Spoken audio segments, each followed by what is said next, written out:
అనమాట. అదే first half అంతా కూడా కంట్రోల్ చేసిన బండి ఉంటుంది చూసారు, అంబాసిడర్ పక్కన మూల పట్టి తుప్పు పట్టిపోయి ఉంటుంది కదా, దాన్ని ఒక్కసారి పెట్రోల్ స్టార్ట్ చేస్తే ఎలాగ ఉంటుంది, జమ్ జమ్ జమ్ జమ్ జమ్ అని ఉంటుంది. అలాగా మనోడు ఆ నర్రాలు బిగించుకున్నట్టు చెప్తూ ఉంటే అసలు మామూలుగా లేదు.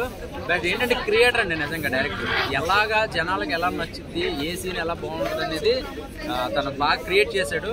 అసలు ఆ విజువల్స్ అయితే మాత్రం అదిరిపోయింది నిజంగా. సినిమాలో ఆ స్క్రీన్ ప్లే మెయిన్. మనకి KGF లో అయితే మాత్రం బ్యాక్గ్రౌండ్ అనేది ఉంటుంది కదా, బ్లాక్ కలర్ కూడా ఉంటుంది. కానీ ఇందులో ఫస్ట్ హాఫ్ అంతా ఒకలా ఉంటుంది, సెకండ్ హాఫ్ అంతా ఒకలా ఉంటుంది.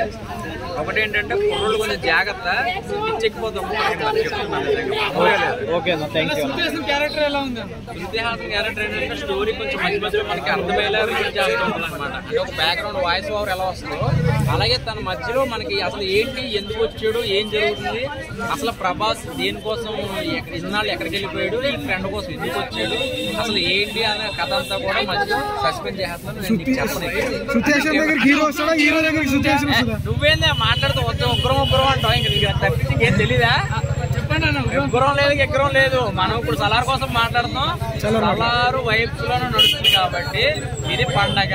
భీమవరం ఓల్డ్ని ఎవరినన్నా టచ్ చేస్తే మామూలుగా రక్తాభిషేకం అనమాట. అసలు ఈ సినిమాలో హీరోని చూస్తున్నామా, ఆ ఎలివేషన్ షాట్ లో దేవుడిని చూస్తున్నామో తెలియదు. ప్రతి సీన్ చెక్కిపోతుంది. హీరో విలన్ లాగా కనబడతాడా? హీరో విలన్ లాగే కనపడతాడు. ఎందుకంటే ఆ నరుకుడు ఉంటది కదా, మామూలుగా కాదు. నేను చెప్పినట్టే వస్తాడు ప్రభాస్. అదొకటి